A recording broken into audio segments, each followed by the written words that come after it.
এই মুহূর্তে সবচেয়ে বড় খবর, বিগ ব্রেকিং নিউজ। দর্শক বন্ধুগণ, আপনারা বুঝতে পারছেন আজকে স্বয়ং রাজ্যের মুখ্যমন্ত্রী শুভেন্দু অধিকারী প্রশাসনিক বৈঠকে এসেছেন এবং কর্মসূচি দুই জায়গা থেকে আমরা দেখতে পাচ্ছি, রেজিনগর, অন্যদিকে সরাসরি একেবারে স্পষ্টভাবে বহরমপুর।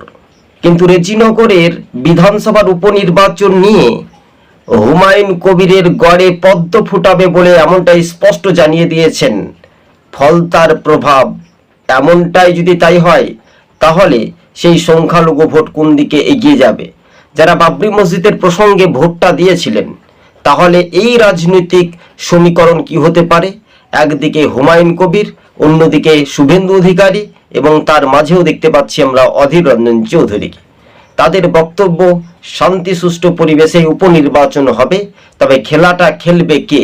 না মাঝখানেই বিজেপি একেবারে ছক্কা মারবে, তাই স্পষ্ট হয়ে যাচ্ছে। তবে আপনাদেরকে আজ আমরা খুবই সংক্ষেপে সেই বিষয়বস্তুগুলো তুলে ধরার চেষ্টা করেছি।